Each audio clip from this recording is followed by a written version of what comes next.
පිළිතුරු අද ධර්ම දේශනාවේ මාතෘකාව මේ ප්‍රාර්ථනාව පිළිබඳව තමයි මේ දේශනා පෙළ කෙරෙන්නේ. පින්කමක් කරලා අපි ප්‍රාර්ථනා කළ යුතුයමද යන්න ත්‍රිපිටකයට අනුකූලව තමයි මේ ධර්ම කාරණා පෙළ සාකච්ඡා වෙන්නේ. ඒ ප්‍රාර්ථනාවට අනුව කෙරෙන ධර්ම දේශනා මාලාවේ 6 වෙනි ධර්ම දේශනාවයි මේ පින්නතුන් දායකත්වයේ දරන්නේ. අපි පළවෙනි දේශනාවේ මුල් දේශනාවෙන් සාකච්ඡා කළා මේ දේශනාවට පෙර තිබිච්ච පස්වෙනි දේශනාවේදී මේ දානීය පිළිබඳව කරුණු කීපයක්. අපේ භාග්‍යතුන් වහන්සේ දස දාන වස්තුවක්ම දේශනා කොට වදාලා. මේ නිවනට යන්නේ. ඒතර අපිට ප්‍රඥාව ලැබෙන හැටි භාවනා කිරීමෙන් විතරද ප්‍රඥාව ලැබෙන්නේ. සමහර වෙලාවට ඇහෙන්න ලැබෙනවා ප්‍රඥාව දියුණු වෙන්නේ භාවනාව තුලින් කියලා. නමුත් භාවනාවෙන් විතරමද ප්‍රඥාව දියුණු වෙන්නේ කියන කාරණාවට අපි උත්තරයක් මීට කලින් දේශනාවෙත් සාකච්ඡා කළා. මේ දේශනාව ආරම්භයක් ඇටියට අපි ඒක සිහිපත් කරගෙන ඉදිරියට යමු. සුවඳ පූජාව. දස දාන වස්තුවේ තියෙනනේ සුවඳ පූජාව, මාලා පූජාව, ආලේපන පූජාව, මේ වගේ දේවල් හරි වටිනවා. එතකොට මේ සුවඳ පූජාව කොයිතරම් ආනිසංස සහිතද? සුවඳ පූජා කිරීමෙන් මොනවද ලැබෙන්නේ? සුවඳ පූජා කිරීමෙන් ආනිසංස 10ක් ලැබෙනවා. ආනිසංස 10න් 7ක්ම ප්‍රඥා වර්ග 7ක් ලැබෙනවා. සුවඳ පූජා කරාම. හැබැයි හරියටම සුවඳ පූජාවක් කරන්න ඕනේ. අපි සාකච්ඡා කළා දාන දාස කවුද? දාන සහායක කවුද? දානපති කවුද කියලා. සුවඳ පූජාවෙන් ලැබෙන ප්‍රඥාවල් නැවත සිහිපත් කළොත් ශීඝ්‍ර ප්‍රඥා, තීක්ෂණ ප්‍රඥා, භූරි ප්‍රඥා, හාසු ප්‍රඥා, ගාම්භීර ප්‍රඥා, විපුල ප්‍රඥා, ජවන ප්‍රඥා කියන ප්‍රඥා 7 සුවඳ පූජාව නිසා ලැබෙනවා. මේ ප්‍රඥාවන් සියල්ලම නිවනට යොමු වෙච්චද එහෙම නැත්නම් සසරට යොමු වෙච්චද කියලා කල්පනා කරලා බැලුවොත් මේ සියලුම ප්‍රඥාවල් නිවන උදෙසාම යොමු වෙච්චා. මම මතක් කළා දාන දාස නොවි පූජාව කරන්න ඕනේ කියලා. අපි බුදුරජාණන් වහන්සේට තමයි මේ සුවඳ පූජාවල් කරන්නේ. මොනවද බුදුරජාණන් වහන්සේ ළඟ අපි කරලා තියෙන සුවඳ පූජාව? සමහරලාට අර සුවඳ කූරක් අපි භාග්‍යතුන් වහන්සේට පූජා කළා. එතකොට ඒක ඕනනම් වැඩි මුණුත් රුපියල් 100ක්. රුපියල් 100ක් විතර වෙන්නේ ඇති. නමුත් භාග්‍යතුන් වහන්සේ ගාවට යන්න සූදානම් වෙච්ච මම මගේ ඇඟට ඉහගත්ත සුවඳ ඒක කොහොමද කියලා කල්පනා කරලා බැලුවොත්. ඒක සමහරට පිට රටකින් ගෙනාපු ලක්ෂ 5ක් 10000ක් 15000ක් වටින සුවඳ පූජාවක් සුවඳ වර්ගයක් වෙන්න පුළුවන්. එහෙම නැත්නම් ඊටත් වඩා වටින සුවඳ එකක් වෙන්න පුළුවන්. නමුත් භාග්‍යතුන් වහන්සේ ගාව පූජා කරලා තියෙන අර සුවඳ කූරය. එතකොට ඒ සුවඳයි මේ සුවඳයි සංසන්දනය කරලා බලහම මගේ සුවඳ පූජාව දාන දාස. මම ඊටාම ඉහළ සුවඳක් පාවිච්චි කරනවා. බුදුරජාණන් වහන්සේට අර සුවඳ කූරක් පූජා කරලා තියෙනවා. එහෙම පූජාවකින් මේ කියන ප්‍රඥාව හම්බ වෙන්නේ නැහැ. මොකද ඒක දාන දාසනේ. එහෙනම් ඊටාම ඉහළ පූජාවක් කරන්න ඕනේ. ආන් ඒ හින්දා පින්නතුනේ අපි සාමාන්‍යයෙන් තවත් පුරුදු වෙලා ඉන්නේ. අපි ලෝකේ හැම පැත්තෙම කතා කරන්නේ අපි දැන් දියුණු වෙලා කියලා. මේක ලෝකේ දියුණුවේ උච්චතම අවධියට ආපු කාලේ කියලා. ලෝකේ දියුණුයි කියලා තමයි අපේ කල්පනාව. මේක ලෝකේ දියුණු කාලේ නෙමෙයි. ලෝකේ දියුණු වෙලා තිබුණේ භාග්‍යතුන් වහන්සේ වැඩ ඉන්න කාලේ.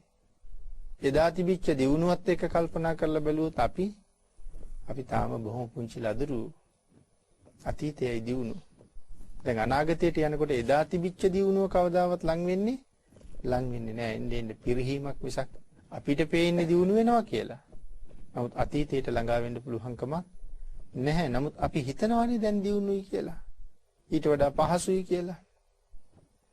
ඒකට අපි මේ ලෞකිකත්වයේ විතර නෙතෙන්ට ඇවිල්ලා තියෙන්නේ. ධර්මයේ පිළිබඳව කල්පනා කරලා බැලුවොත් අපි තාමත් මේ පාරම්පරිකව කරපු දේවල්ම කෙරුවා මිස මේ ධර්මයේ තුරට බැහැලා ධර්ම කාරණා අවබෝධ කරලා තේරුම් අරගෙන ප්‍රඥාවෙන් යෙදිලා යමු වෙලා තාම යෙදිච්ච බවක් අපේ පේන්නේ නැහැ. ඒ නිසායි තව අපි මෙතන ඉන්නේ. සුවඳ පූජාවක් කියපු ගමන්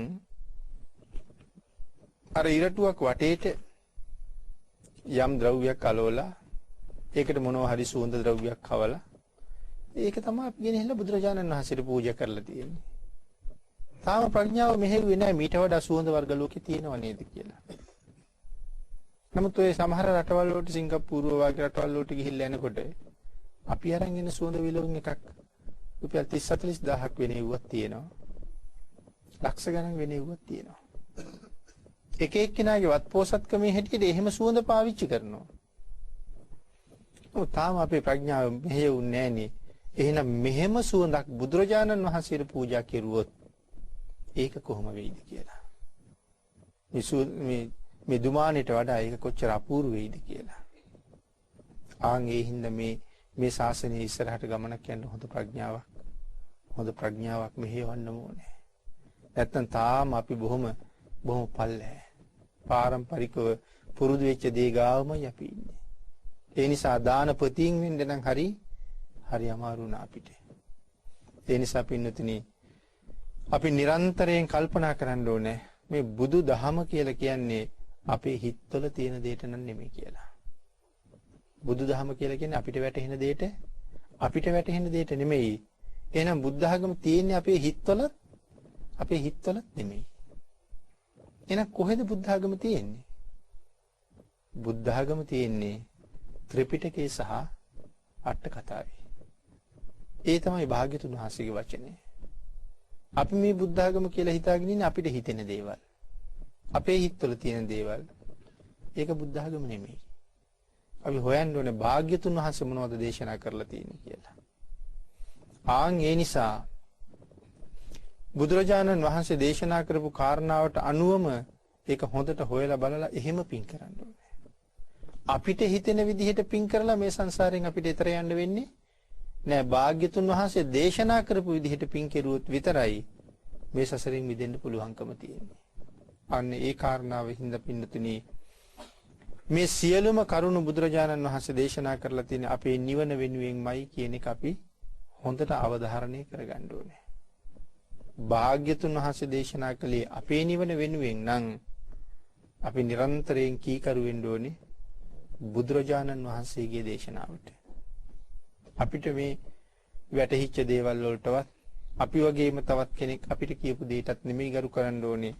භාග්‍යතුන් වහන්සේගේ ධර්ම රත්නය තුල තියෙන දේ යම් කෙනෙක් කියලා දෙනවා නම් ඒකට ගරු කරන්න ඕනේ. එහෙම නැත්නම් ත්‍රිපිටකයෙන් සහ අට කතාවෙන් අපි ධර්මය හොයන්න ඕනේ.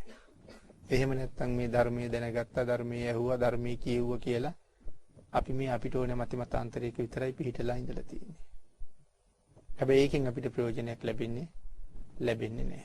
ආන් ඒ නිසා හරියටම ශ්‍රද්ධාවක් තිබුණොත් වැඩි කල නොගොස් රහත් වෙනවා කියලා දේශනා කළා බුදුරජාණන් වහන්සේ. හරියටම ශ්‍රද්ධාව තිබුණොත් මොන සූත්‍රයෙන්ද එහෙම දේශනා කිව්වේ? කීටාගිරි සූත්‍රයේ. හරියටම ශ්‍රද්ධාව තිබුණොත් වැඩි කල නොගොස් රහත් වෙනවා. කාරණා හතරක්, පද හතරක් හරියටම වැටහුණොත් තමයි රහත් වෙනවා කියලා දේශනා කිව්වේ. මහ ගොඩක්ද? පද හතරයි. හරියටම වැටහුණොත් රහත් වෙනවා. මොකද්ද මේ පද හතර? භාග්‍යතුන් වහන්සේ ශාස්ත්‍රු, මම ශ්‍රාවක. භාග්‍යතුන් වහන්සේ දන්නාසේක, මම නොදනිමි. ඔය පද හතර හරියටම අවබෝධ වෙනවා පින්නතින් අදත් රහත් වෙනවා. භාග්‍යතුන් වහන්සේ ශාස්ත්‍රු. එහෙනම් මට වැටහෙන දේ නෙමෙයි. උන්වහන්සේට ගයාවේ බෝධි මූලයේදී යමක් වැටහුණා නම් ඒකටයි ධර්ම රත්නය කියලා කියන්නේ. මට හිතෙන දෙයට නෙමෙයි. භාග්‍යතුන් වහන්සේ ශාස්ත්‍රු. මම ශ්‍රාවක. මම උන්වහන්සේගේ යටතේ ඉන්න කෙනා. උන්වහන්සේගේ දේශනාවෙන් හික්මෙන කෙනා. මම නෙමෙයි දන්නේ උන්වහන්සේයි දන්නේ. භාග්‍යතුන් වහන්සේ දන්නාසේක. මම නොදන්නේ. භාග්‍යතුන් වහන්සේ යමක් මට දේශනා කළා නම් මගේ ජීවිතේ ඊට අනුවයි ගොඩ නගන්න ඕනේ. නුවණැත්තෙකුට මේක හරියටම වැටහුණොත් ඔහු රහත් වෙනවා කියලා දේශනා කළේ ඒකයි. ඒ නිසා විනෝදනි හුඟක් අපි මේ දේශනාව ක්‍රියාත්මක කරනවට වඩා අද ලෑස්ති වෙන්නේ පරීක්ෂණ කරන්න. බුද්ධ දේශනාව ක්‍රියාත්මක කරනවා නෙමෙයි අපි. බුද්ධ දේශනාව පරීක්ෂා කරනවා. අපිට පරීක්ෂා කරන දෙයක් තියෙනවද ওই දේශනාව ඇතුලේ? අපිට වැටහුන්නේ නැහැනේ. අපිට වැටහුණා නම් කලින් අපිට වැටහෙන්න තිබුණා. නෑ මේක වැටහෙන්නේ බුදු කෙනෙකුට විතරයි. අපට පරීක්ෂා කරන්න දෙයක් නෑ. ආර්ය පරිශ්‍රණය උන්වහන්සේ කරලායි තියෙන්නේ. අපිට පරීක්ෂා කරන දෙයක් ඉතුරු කරලා නෑ. පාර හදලා සේරම ඉවර කරලා තියෙන්නේ. අපිට තියෙන්නේ කැමැති තරම් වේගෙන් පාර යන එකයි. අපි මේ පාරේ යනවට වඩා අපි මේ හාර බලන මොනවද තියෙන්නේ කියලා පරීක්ෂා කරන්න ලෑස්ති. ඉතින් අපිට වැටෙන්නේ නෑ. ඒ හින්දාම අපේ නිවන පරක්කු වෙලා තියෙන්නේ. ඒ හින්දා භාග්‍යතුන් වහන්සේ යමක් දේශනා කළා නම් ඒක ශ්‍රද්ධාවෙන් අදහන්න විතරයි තියෙන්නේ. ඒක හරිද කියලා හිතන්න දෙයක් නෑ. සමහර කෙනෙක් සමහර වෙලාවක කියනවා ඇහෙනවා බුදුරජාණන් වහන්සේ දේශනා කළාලු කියනවා ඇහෙන නිසානේ. මම දේශනා කෙරුවත් ඒක ඔබේ ප්‍රඥාවට ගෝචර නැත්තම් පිළිගන්න එපා කියලා. කොහෙද හිම දේශනා කරලා තියෙනවා කියලා කියන්නේ? කාලකාරාම සූත්‍රය. ඒ කාලාමයන්ට කිව්වනේ. අහවල් ප්‍රඥාවන්තයා කිව්වත් පිළිගන්න එපා. අහවල් නායක හාමුදුරු, අහවල් පඬිත හාමුදුරු, අහවල් මහතෙරුන් වහන්සේ කිව්වා වුණත් පිළිගන්න එපා. මගේ પરම්පරාවෙන් ආවා වුණත් පිළිගන්න එපා. එන පිළිගන්න කීවේ මේ වාගේ ආකාර ගොඩාක් කීපයක් මේ කාලාම සූත්‍රයේ පැහැදිලි කරලා තියෙනවා. හැබැයි කාලාම සූත්‍රයේ කිසිම තැනක සඳහන් කරලා නැහැ භාග්‍යතුන් වහන්සේ දේශනා කළත් අපිට වැටහෙන්නේ නැත්නම් පිළිගන්න එපා කියලා. මොකද අපිට වැටහෙන්නේම නැහැනේ. භාග්‍යතුන් වහන්සේට විතරයි වැටහෙන්නේ. ඒකත් පිළිගන්න එපා නම් අපේ හිතවල ධර්මයේ උපදින්නේ නැහැ. සරියුත් මහරහතන් වහන්සේටවත් ධර්මයේ උපද්දවන්නත් බෑ. ධර්මයේ උපද්දවන්න පුළුවන් අය මේ ලෝකේ පහළ වෙන්නේ දෙන්නයි. ඒ ලෞතර බුදුරජාණන් වහන්සේ, පසේ බුදුරජාණන් වහන්සේ විතරයි. ඒ හින්දා භාග්‍යතුන් වහන්සේ දේශනා කළත් පිළිගන්න එපා නම් මොකද්ද ක්‍රියාත්මක කරන්න කියලා ඊළඟට ප්‍රශ්නයක් එනවා. එහෙම දේශනා කරලා නැහැ බුදුරජාණන් වහන්සේ. ඒ නිසා භාග්‍යතුන් වහන්සේගේ ප්‍රඥාව කොච්චරද කියලා අපිට දකින්නත් බෑ.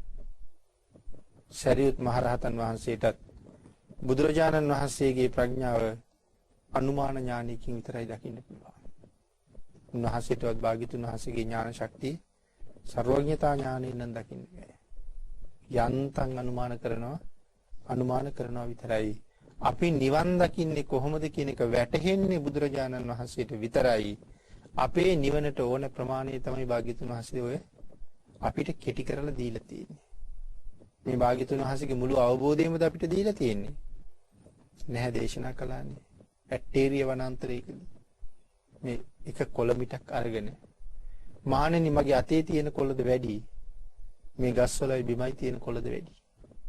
ස්වාමී අතේ තියෙන බොහොම ස්වල්පයි. මහණෙනි මගේ අවබෝධ ඥානය මේ බිම තියෙන කොළත් ගස්වල තියෙන කොළත් තරම් මහා විශාලයි. නමුත් ඔබලාට දේශනා කරලා තියෙන්නේ මේ මිටේ තියෙන ප්‍රමාණයටත් වඩා අඩු ප්‍රමාණයයි. නමුත් ඒක ඔබ සියලු දෙනාගේම නිවනට ප්‍රමාණවත්.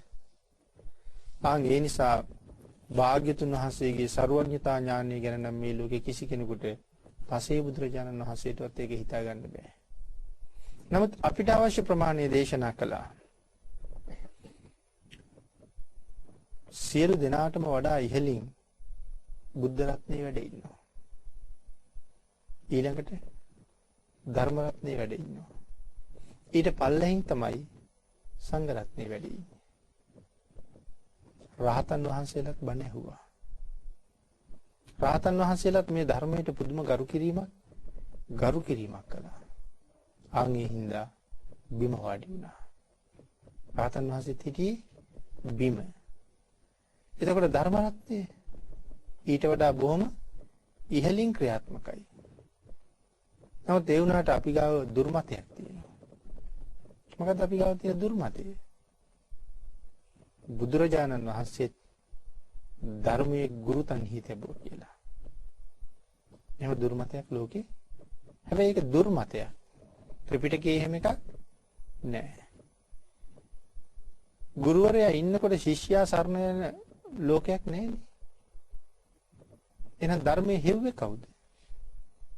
ධර්මයේ හෙව්වේ සිද්ධාර්ථ බෝසතාණන් වහන්සේ. ගයාවේ බෝධි මූලයේදී උන්වහන්සේ සම්මා සම්බුද්ධ වුණා. ලෞතර බුදු බව ලැබුවා. ආන්ගේ බුද්ධත්වයේ ලැබෙන වෙලාවේ උන්වහන්සේට යමක් අවබෝධ වුණාද ඒකට තමයි ධර්ම රත්නය කියලා කියන්නේ. එතකොට ධර්ම රත්නය මේ ලෝකේ උපදින්නේ කවුරු හින්දාද? භාග්‍යතුන් වහන්සේ තමයි ධර්ම රත්නය හොයාගත්තේ. එහෙනම් ධර්මයේද උසස්? හොයාගත්ත කෙනාද උසස්? හොයාගත්ත කෙනා උසස්. එහෙනම් ඒ උත්තමයන් වහන්සේ තමන් හොයාගත්ත ධර්මයේ තමන්ගේ ගුරුවරයා කරගන්නවාද? ත්‍රිපිටකයේ කිසිම තැනක භාග්‍යතුන් වහන්සේ ධර්මයේ ගුරුතන්හි තිබුවා කියලා සඳහන් කරන්නේ නැහැ. ධර්මයේ ගරුතන්හි තිබුවා කියලා සඳහන් කරලා තියෙනවා. ආන්ගේ ගරුතන්හි තිබුවා කියන එක තමයි ඔය ගුරුතන්හි තිබුවා කියලා කියන්නේ. ඒක දුර්මතයක්. ත්‍රිපිටකයේ එහෙම එකක් නැහැ. එහෙනම් ඉතින් අපි බුද්ධං සරණං ගච්ඡාමි කියන්න ඕනේ නෑනේ. මුලින්ම ධම්මං සරණං ගච්ඡාමි කියලා ඊට පස්සේ බුද්ධං සරණං ගච්ඡාමි කියන්න ඕනේ. ධර්මයේ ගුරුතන්හි තියලා නම්. මොකද භාග්‍යතුන් වහන්සේට වඩා ධර්මයේ උසස් නම් ඉස්සල්ලා සරණ යන්න ඕනේ ධර්මයේ. නමුත් එහෙම නෙමෙයි දේශනා කරන්නේ. ඉස්සල්ලා බුද්ධං සරණං ඊළඟට ධම්මං සරණං කියලා. ආන් ඒ හින්දා මේ බුදුරජාණන් වහන්සේගේ අසීමිත ඥාන ශක්තිය සරියුත් මහරහතන් වහන්සේටත් නැහැ.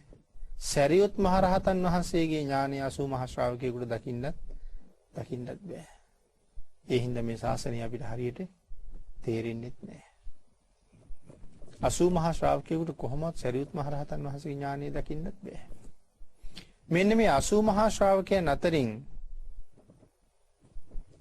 මිහිඳු මහරහතන් වහන්සේ වැඩ ඉන්නේ 80 මහ ශ්‍රාවකයන්ට වඩා පහළින්. සරියුත් මහරහතන් වහන්සේගේ ඥානය 80 මහ ශ්‍රාවකයෙකුට දකින්න බෑ. මිහිඳු මහරහතන් වහන්සේට 80 මහ ශ්‍රාවකයෙකුගේ ඥානය දකින්න බෑ. එහෙනම් 80 මහ ශ්‍රාවකයන්ට පල්ලෙහින් මිහිඳු මහරහතන් වහන්සේ ඉන්නේ. නමුත් මිහිඳු මහරහතන් වහන්සේගේ ඥාන ශක්තියෙන් 100ට එකක්වත් අපිට දකින්න බෑ. 100ට එකක්වත් දකින්න බෑ අපිට මිහිඳු මහරහතන් වහන්සේගේ ඥානය. ආන් ඒ තරම්ම ප්‍රඥාවේ වෙනසක් පින්නතිනි මේ ශාසනයයි අපි අතර තියෙනවා. ඒ හින්දා අපිට වැටහෙන දේ කවදාවත් ධර්මයේ වෙන්නෙම නෑ. ධර්මයේ කියන්නේ භාග්‍යතුන් හසිට වැටහිච්ච දෙයට විතරයි. ආන් ඒ හින්දා ඒ ධර්ම රත්නේ මොනවද සඳහන් කරලා තියෙන්නේ? ඊට අනුව තමයි අපේ පැවැත්ම හදාගන්න වෙන්නේ. අපිට ඕන හැටියට පැවැත්ම හදලා මේ සසරින් මිදෙන්න කවදාවත් බැරුව යනවා. යමෙකුට මේ ශාසනේ හරි වැරදි බලන්න හිතුනොත් කල්ප කාලාන්තරයකටවත් ඒක කරන්න බෑ. කරන්න පුළුවන් ලෞතර බුදු කෙනෙකුට විතරමයි. නමුත් තවත් බුදු කෙනෙක් දේශනා කරපු ධර්මයේ තවත් බුදු කෙනෙකුට හොයන්න හදන්න එකම වැරද්දක්වත් නෑ. ඒකයි ඒකේ තියෙන අසිරිය. සමාන ඥානවන්තයෝ දෙන්නෙකුට මේ අවබෝධ කරපු දේ අන්න අහවල් ඇලපිල්ල වැරදි කියලා කියන්නේ අනික් භාග්‍යතුන් වහන්සේට පුළුවන් කමක් නැහැ. ඒ කියන්නේ එහෙම වරදක් නැහැ කියන්නේ. ඒකයි බුදුරජාණන් වහන්සේගේ දේශනාවේ තියෙන විශිෂ්ටත්වය. ආන් ඒ නිසා ලෞතර බුදු කෙනෙක් හොයාගත්ත මේ මහා ධර්මයේ තව කෙනෙකුට නොතේරෙන හින්දා මිහිඳු මහරහතන් වහන්සේ කෙස් බානකොට තමයි සිව් පිළිසිඹියාපත් මහරහත් බවට පත් වුනේ. අමුතුවෙන් බණ භාවනා කරගෙන හිටියද? කෙස් කපනකොටමයි රහත් වෙන්නේ. නිකම්ම නෙමෙයි සිව්පිලිසිඹියාපත්. අර්ථ ධර්ම නිරුත්ති පටිභාන. මේ දේශනා මාලාවේ මුලදී අපි සිව්පිලිසිඹියාපත් මොනවද කියලා සාකච්ඡා කෙරුවා. ඒ තරම් පුණ්‍යවන්ත ඒ තරම් ඥාන ශක්තියක් ලැබිච්ච මිහිඳු මහ රහතන් වහන්සේ පැවිදි කෙරුවට පස්සේ අවුරුදු 3ක් බුද්ධ ධර්ම ඉගෙන ගත්තා. තව මොනවද අපි කතා කරන්න ඕනේ එතකොට? සිව්පිලිසිඹියාපත් මහ රහතන් වහන්සේ නමක් 3 අවුරුද්දක් මොග්ගලී බුද්ධතිස්ස මහ රහතන් වහන්සේ යටතේ බුද්ධ ධර්ම ඉගෙන ගත්තා කියලා කියම රහතන් වහන්සේ මහ රහතන් වහන්සේ සිව්පිලිසිඹියාපත් කියන්නේ. අපිට වැටහෙන දේවල් බුද්ධ ධර්ම වෙයිද එතකොට? ආන් ඒකයි තාමත් අපේ නිවන මෙච්චර පරක්කු.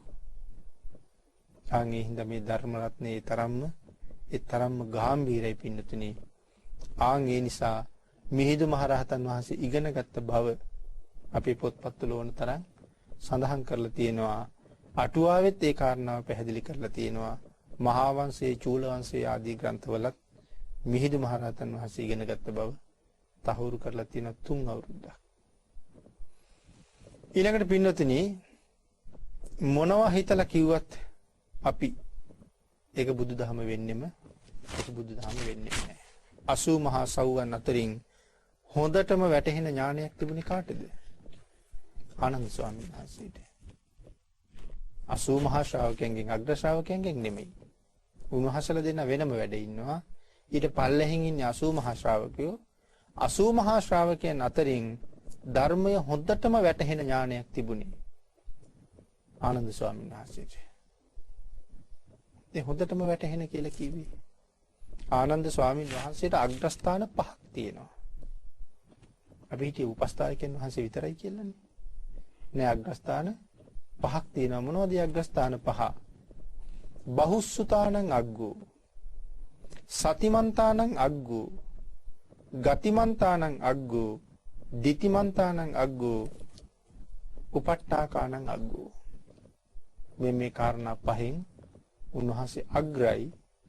එයින් මේ ගතිමන්තානං අග්ගෝ කියලා කියන්නේ ඇයි කියන කාරණාව පිළිබඳව විතරක් අපි චුට්ටක් මේ වෙලාවේ විස්තර කරගමු. භාග්‍යතුන් වහන්සේ දේශනා කරන විදිහටම ධර්මයේ තමන්ගේ හිතේ උපද්දවන්න පුළුවන්කම තියෙනවා. ගතිමන්තානං අග්ගෝ කියන්නේ ඒකයි. බුදුරජාණන් වහන්සේ දේශනා කරන විදිහටම තමන්ගේ හිත ඇතුලේ ධර්මය ඉපැද්දවීමේ හැකියාවක් තියෙනවා කාටද? ආනන්ද ස්වාමීන් වහන්සේට.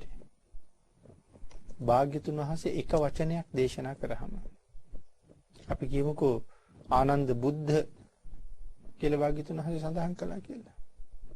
මේ බුද්ධ කියන වචනය ආනන්ද ස්වාමීන් වහන්සේට වචන 60000කින් අවබෝධ වෙනවා. ආනන්ද බුද්ධ කියලා සඳහන් කරාම ඒ බුද්ධ කියන වචනය වචන 60000කින් අවබෝධ වෙනවා කියලා සඳහන් කරනවා. එහෙනම් එක ධර්ම කාරණාවක් ආනන්ද අනිත්‍යයි කියලා දේශනා කළොත් අනිත්‍ය කියන්නේ මොකක්ද කියන කාරණාව වචන 60000කින් අවබෝධ වෙනවා එක වචනය මේ මහා ශ්‍රාවකයන් වහන්සේට. මොනතරම් ප්‍රඥාවක් තියෙන්නේද?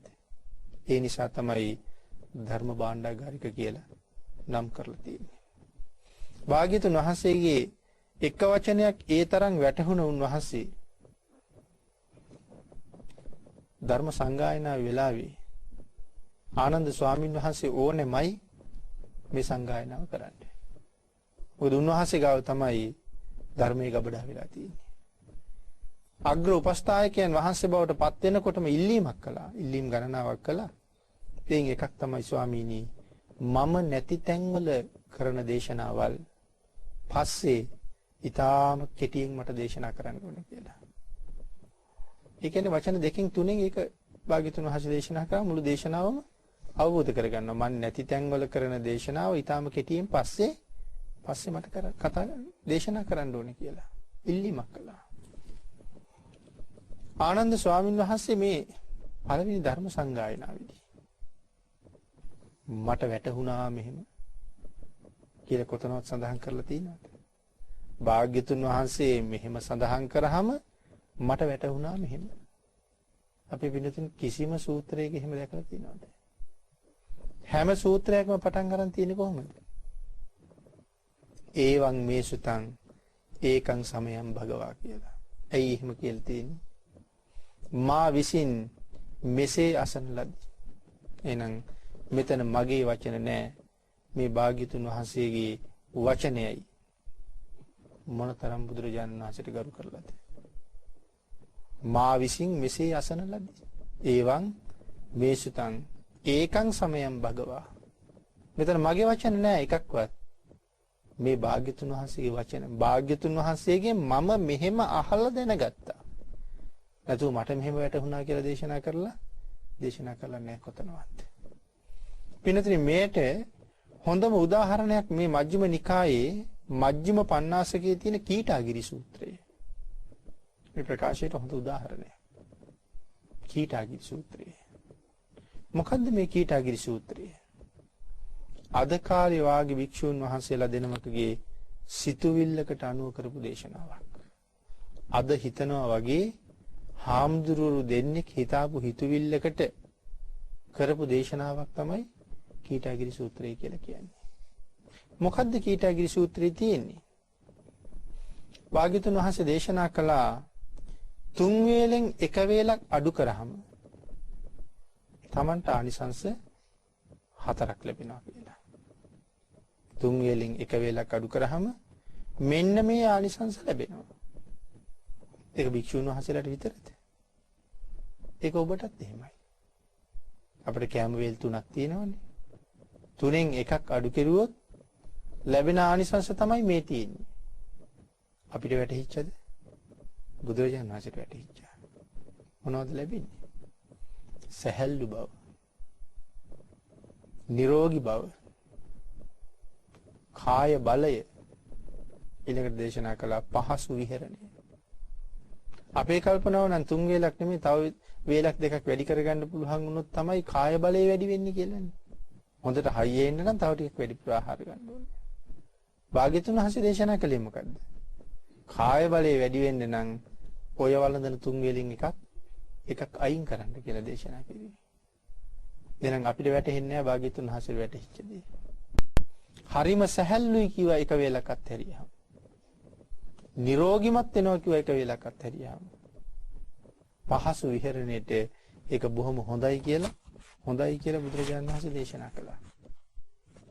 භාග්‍යතුන් වහන්සේ මේ කරපු දේශනාව භික්ෂුන් වහන්සේ ගිහිල්ලා මේ අස්සජී පුනබ්බසුක කියලා භික්ෂුන් වහන්සේලා දෙන්නෙක් හිටියා. ගණාචාර්ය කියලා සඳහන් කරා. ඒ ගණාචාර්ය කියලා කියන්නේ විශාල භික්ෂු පිරිසකගේ නායකත්වයේ දරනවා මේ දෙන්න. කවුද? අස්සජී සහ පුනබ්බසුක කියන දෙන්න.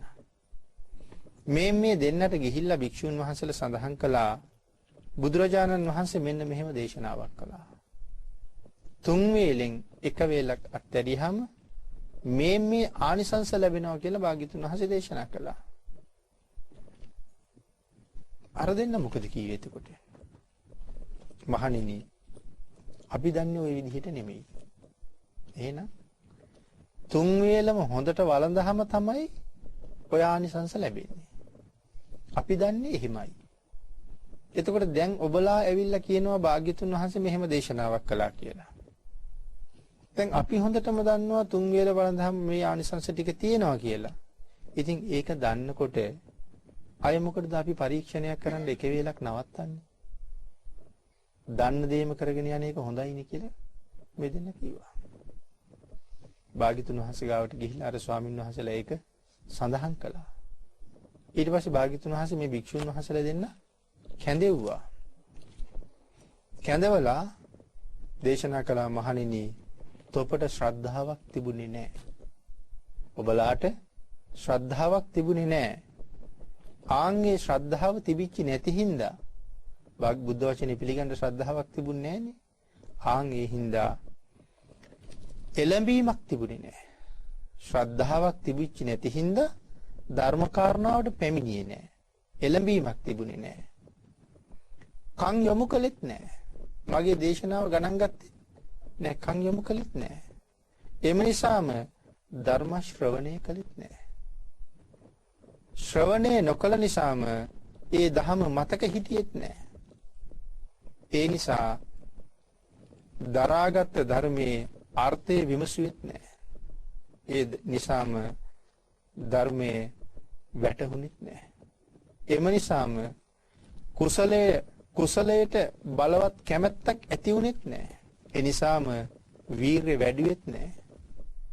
එම නිසාම ඒ වීරිය වැඩි නැති නිසාම විදර්ශනා ඥාන ලැබිලා අනිත්‍ය දුක්ඛ අනාත්ම වශයෙන් සංස්කාර නුවණින් දැක්කෙත් නැහැ. මානින් තොපට ශ්‍රද්ධාවක් තිබුණෙත් නැහැ. එම නිසාම එළඹීමක් තිබුණෙත් නැහැ, කන් යොමු කළෙත් නැහැ. එම නිසාම ධර්ම ශ්‍රවණය කළෙත් නැහැ. ශ්‍රවණය නොකළ නිසා ධහම මතක හිටියෙත් නැහැ. ඒ නිසාම ධර්මයේ දරාගත්තෙත් නැහැ, අර්ථ විමසුවෙත් නැහැ. ඒ නිසාම ධර්මයේ වැටහුණෙත් නැහැ. එම නිසාම කුසලයට බලවත් කැමැත්තක් ඇති වුණෙත් නැහැ. ඒ නිසාම වීරිය වැඩිවෙත් නැහැ. වීරිය වැඩි නැති නිසා විදර්ශනා ඥාන ලැබිලා අනිත්‍ය දුක්ඛ අනාත්ම වශයෙන් සංස්කාර නුවණින් දැක්කෙත් නැහැ. ආන් ඒ නිසා පදන් වීරිය අවසන් වීරිය වඩන්ඩ ඔබලාට බැරි වුණා. පදන් වීරිය අවසන් වීරිය වඩන්ඩ බැරි වුණා. ඒ හින්දා මොකද්ද මේ පදන් වීරිය කියලා කියන්නේ? අපි කියන්නේ චතුරංග සමන්නාගත වීරිය කියලා. මගේ ශරීරයේ ලේ මසුත් වියලි යතුත් වියලි ඒවා. එහෙම නැත්නම් ඇටත් නහරත් හමත් ඉතුරු වෙතුත් ඉතුරු ඒවා. ලේත් මසුත් වියලි යතුත් වියලි ඒවා. අරහත්ත්වේ නොලබා නම් මම මෙතනින් අය නැගිටින්නේ. එහෙම අදහස් කරගෙන සමහර අය වාඩි වුණා. බෝසතාණන් වහන්සේ බෝධිමූලයේ වාඩි වුණේ එහෙමයි. එතකොට දැන් මේ කාරණාව මේ චතුරංග සමන්නාගත වීරියනේ. හැබැයි උතන කරුණු පහක් කීවා. මේ අද හරියට මේ ධර්ම දේශනාවේ අඩුපාඩු හොයන්න බොහෝම මේ බුද්ධ ධර්මයට පටහැනි අය විරුද්ධ අය ඉන්නවා. දැන් චතුරංග සමන්නාගත වීරිය කියලා කරුණු පහක් කියලා කියහම සමහරලාට තර්ක කරන්න හේතුවක් එන්න පුළුවන්. ඒ නිසා ඇටත් නහරත් හමත් ඉතුරු වෙතුත් ඉතුරු වේවා. ලේත් මසුත් වියලී යතුත් වියලී ඒවා කියලා ගම මේ ලේ සහ මස් කියන දෙකම එකක් හැටියටයි ගණන් ගන්නේ. ලේත් මසුත් කිව්වට මේ දෙකම එකක්. ඇටත් නහරත් හමත් එතකොට කාරණා තුනක්. ආයෙ ප්‍රශ්නයක් නගන්න පුළුවන්. මේ නහර කියන දේවල් මසුත් එක්කම දිය වෙන්න එපෙයි. ඒවට ලොකු ශක්තියක් නැහැනේ. ඊටාම සියුම්නේ. එහෙනම් මස් දිය වෙලා යනකොට නහරක් දිය වෙලා යන්න ඕනේ. එතකොට කොහොමද නහර ඉතුරු වෙන්නේ කියලා. මතක තියාගන්න ඕනේ මේ පාලියේ නහර කියලා කියන්නේ අපි මේ ලේ ගමන් කරන නහර කියන එකට එහෙම නෙමෙයි. ඒව අපි ජීවත් වෙලා ඉන්නකොට දිරලා යනවා. ලේ නහර කියන ඒවා. ඒකනේ සමහර අයගේ ගලවලා වෙනම නහර දාන්න වෙන්නේ. ඒ නහර ගැන නෙමෙයි මේ කතා කරන්නේ. අපේ ශරීරයේ තියෙන කණ්ඩරා කියලා જાතියක්. මස් දිය වෙලා ගියත් කණ්ඩරා ඉතුරු වෙනවා. ඒක හරි ශක්තිමත්. පටි වාගේ තියෙනවා. ආන්ගේ කණ්ඩරා වලටයි පාලියෙන් නහර කියලා කියන්නේ. හිතන්න එපා මේ ලේ ගමන් කරන ඒවටයි නහර කියන්නේ කියලා. එහෙනම් ඇටත් නහරත් හමත් ඉතුරු වෙතොත් ඉතුරු වේවා. ලේත් මසුත් වේලී යතුත් වේලී ඒවා. බලාපොරොත්තු වෙන උතුම් ඵලයේ සාක්ෂාත් නොකරනම් මෙතනින් නැගිටින්නේ නැහැ කියන අදිෂ්ඨානයෙන් වාඩි වෙන එක තමයි මේ චතුරංග සමන්නාගත වීරිය. එහෙම නැත්නම් පදන් වීරිය වඩනවා කියලා කියන්නේ ආංගයකට.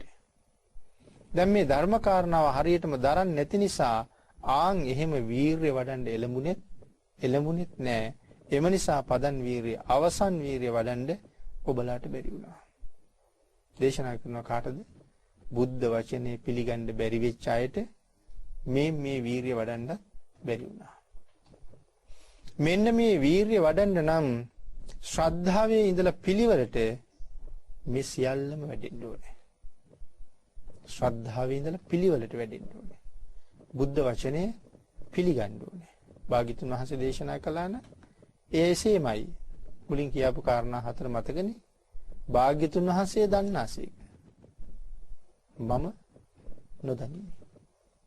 එහෙනම් භාග්‍යතුන් වහන්සේ දේශනා කළා නම් 3 වේලෙන් 1 වේලක් අඩු කරන්න කියලා. එතකොට ආනිසංස මෙච්චරක් ලැබෙනවා කියලා අපි දන්නේ නැහැ භාග්‍යතුන් වහන්සේ දේශනා කළේ. එහෙනම් ඒ දේශනා කරපු නිමේෂයෙන් අත්හරින එක ශ්‍රද්ධාවයි. ආන්ගේ ශ්‍රද්ධාව නැතිනම් කවදාවත් මේ ශාසනය කිසිම ගමනක් ඉස්සරහට යන්න බැරි වෙනවා. අන්න ඒ නිසා තමයි භාවනාවම හොයද්දී මිනිස් වර්තමානයේ මොනවද හොයන්නේ? භාවනාවමයි හොයන්නේ සසරින් මිදෙන්න. අනෙක් සියලු දේවල් අමතක කරලා භාවනාවෙන් විතරමයි සංසාරයෙන් මිදෙන්න පුළුවන් කියලා කල්පනා කරනවා. භාවනාවෙන් විතරක් සංසාරයෙන් මිදෙන්න පුළුවන් කියලා බුද්ධ දේශනාවේ සඳහන් කරන්නේ ඊට හාත්පසින් එකතු වෙන්න ඕන දේවල් ගොඩක් තියෙනවා. ඒකයි මුලින් සඳහන් කළේ දසදාන වස්තුවක් තියෙනවා. ඒ දසදාන වස්තුව මුදුන්පත් කරන්න ඕනේ. මේ විදිහට යම් පුද්ගලයෙක් ප්‍රාර්ථනා කරද්දී මුලින්ම ප්‍රතිපදා 4ක් හොඳටම සම්පූර්ණ කරලා ප්‍රාර්ථනා කරන්න ඕනේ කියලා. එහෙනම් ප්‍රාර්ථනා කරද්දී මුලින්ම මේ ප්‍රතිපදා 4 හොඳම ප්‍රතිපදාව ප්‍රාර්ථනා කරන්න ඕනේ. ඉන්පසුව මේ මොහොතේ පටන් නිවන් දක්නා මොහොත දක්වා කියලා කිසිම ඉඩක් නොතබාම පළදෙන හැටියට ප්‍රාර්ථනා කරන්න ඕනේ. මේ මොහොතේ පටන් නිවන් දක්නා මොහොත දක්වා මට කොහොමද මේ පින්කම විපාක දෙන්න ඕනේ? ඉඩක් තියන්න එපා කොතනවත්. ඉඩක් තිබුණොත් වෙනත් ප්‍රශ්නයක් හේතු වෙන්න පුළුවන්. අපේ ශාසනයේ අග්‍රලාභීන් වහන්සේ කවුද? අග්‍රලාභීන් වහන්සේ අපේ ශාසනයේ සීවලි මහරහතන් වහන්සේ. එදයි කෝටි ගාණක් ආවත් ඛණ්ඩ දීලා බණ අහන්න වාඩි කරවන්න තරම් හැකියාවක් තිබුණා. එන්නේ කෝටි ගාණක්ද? කෝටි ගාණටම ඛණ්ඩ දෙන්න ලැබුණා. නමුත් ඉපදුනේ කොහොමද? අවුරුදු 7යි මාස 7යි දවස් 7ක් අම්මගේ කුසේ මොන තරම් දුකක් වින්දාද? ප්‍රාර්ථනා විදිහට ඇතැල්ල ගිහිල්ලා. දාරුචීරිය මහරහතන් වහන්සේ මේ දෙන්නම කෙරුවේ එකම පින්කම. සීවලි මහරහතන් වහන්සේ දාරුචීරිය මහරහතන් වහන්සේ සංසාරයෙන් එතර යන්න දෙන්නම කළේ එකම පින්කම. මුන්වහන්සේ මව් කුසේ දුක් විඳා. දාරුචීරිය දුප්පත් වෙලා ඉපදුනා. ආන්ගේ හින්දා ඉපදිච්ච රටේ වෙළඳාම් කරලා ගොවිතැන් කරලා හරි හම්බ කරලා ජීවත් වෙන්න බැරි හින්දා තමයි බඩු පටවගෙන පිට රට ගියේ. මේ රටේ හම්බ කරලා මදි හින්දා බඩු පටවගෙන පිට රට ගියා. ඒ යනකොට තමයි නැව මුහුදුපත් උනේ. ඊට පස්සේ තමයි ලෑලි කැල්ලක් අල්ලගෙන පාවෙලා ගොඩට එනකොට සිහිත් නැහැ. දරපතුරු ඇඳගෙන සුප්පාරක පටුනේ කැලෑවේද ජීවත් වුණා. පස්සේ තමයි කල්යාණ මිත්‍රයෙක්ගෙන් අහගන්න ලැබුණේ රහතන් වහන්සේ ලෝකේ පහළ වෙලා කියලා. ලෝකේ සැබෑ රහතන් වහන්සේ කවුද කියලා. මොකද මිනිස්සු හිතුවා මේ කැලේ ඉන්නේ රහතන් වහන්සේ නමක් කියලා. ඉතින් ඒ හින්දා රහතන් වහන්සේට මිනිස්සු සැලකුවා. දැන් දරපතුරුනේ ඇඳගෙන ඉන්නේ. පින්ඩ පාතේ යනවා. යනකොට මිනිස්සු ඇඳුම් දුන්නා. අයි මේ දර කැලිය ඇඳගෙන ඉන්න බෑනේ. අහරින් ඇිනවා, මෙහෙන් ඇිනවා, තුවාල වෙනවා, සීරෙනවා. කල්පනා කරුවා මිනිස්සුන්ගේ ඇඳුම් අරගෙන ඇඳගත්තොත් මට මෙච්චර ලැබෙන එකක් නෑ. මේ රූක්ෂ ඇඳුම හින්දා ලැබෙන්නේ. ඒ හින්දා ඇඳුම් ප්‍රතික්ෂේප කරනවා. මිනිස්සු හිතුවා රහතන් වහන්සේ නමක් කියලා. මිනිස්සු දැන් රහතන් වහන්සේට සලකනවා. පස්සේ Tamanට හිතුණා ඇත්තටම මම රහත්ද කියලා. ආන්ගේ සිතුවිල්ලම මොනතරම් මිත්‍යා දෘෂ්ටිකද? හිතෙනකොටම බ්‍රහ්ම ලෝකේ ඉඳලා බ්‍රහ්ම රාජයා පෙනී හිටියා මහරය. පෙනී හිටලා කිව්වා උඹ රහත් වෙලත් නෑ. උඹ රහත් වෙන හැටි දන්නෙත් නෑ. උඹ රහත් වෙන මගට ඇවිල්ලත් නෑ. ඇහුවා. ලැජ්ජා හිතුණා ඒ වෙලාවේ. රහතන් වහන්සේ කියලා හිතාගෙන ඉන්න මම ඉන්නේ මේ මහ කැලෑවේ එන කරුවලේ. නමුත් බ්‍රහ්ම රාජයාගේ ශරීරයෙන් විහිදෙන එළියෙන් මුළු වනාන්තරයටම එළිය වැටිලා. ලැජ්ජයි දැන්. ඇහුවා ඔය කියන රහතන් වහන්සේලා දෙවියන් අතර ඉන්නවද? බඹුන් අතර ඉන්නවද කියලා. සඳහන් කළා සවැත් නුවර ජේතවනාරාමේ බුදුරජාණන් වහන්සේ වැඩ ඉන්නවා. උන්වහන්සේ රහත් වෙන හැටි දන්නවා. උන්වහන්සේ රහත් වෙන මගත් දන්නවා.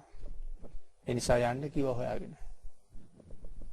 භාග්‍යතුන් වහන්සේ හොයාගෙන ගිහිල්ලා මහා පාරේදීම බණපද කීපේ යහුවේ මහා පාරේම රහත් වුණා. එතකොට සීවලී මහරහතන් වහන්සේ මව් කුසේ දුක් විඳා. දාරුචීරිය ස්වාමීන් වහන්සේ දුප්පත් වෙලා ඉපදිලා දුක් විඳා. දෙන්නම කරලා තිබුණ එකම පින්කම. ආන් ඒකයි මෙතන අපි කිව්වේ හොඳට පින්කමක් කරලා අතරක් තියන්නේ නැතුව මනාව ප්‍රාර්ථනා. හරියටම ප්‍රාර්ථනා කරන්න. හොඳට පින්කමක් කරලා. ආන් ඒ නිසාම භාවනාව සඳහාම සසරින් එතර යන්න මගක් හොයද්දීම ඒ සසරින් එතර යන්නේ කොයි ආකාරයෙන්ද කොයි විදිහෙන්ද සසරින් එතර යන්නේ මොන විදිහටද සසරින් එතර යන්නේ කියන කාරණාව අපි වෙනම දැනගෙන ඉන්න ඕනේ. නැත්තම් නිවන් විතරක් ප්‍රාර්ථනා කෙරුවොත් නිශ්චිත නැහැ කොහෙද නිවන් දකින්නද කියලා. ඉලක්කයක් පිළිවෙලක් සලස්මක් තියෙන්න ඕනේ. මම නිවන් දකින්නේ මෙන්න මේ පිළිවෙලට මෙන්න මේ සලස්මට අනුවයි කියලා.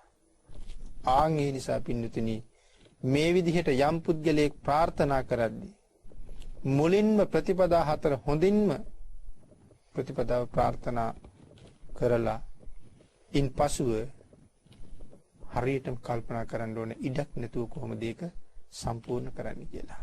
ආන් ඒ නිසා මේ යෝජනාව මේ මොහොතේ පටන් නිවන් දක්නා ಜಾති දක්වා එතනින් එහාට මට කොහොමද විපාක දෙන්න ඕනේ කියන කාරණාව ප්‍රාර්ථනා කරන්න ඕනේ.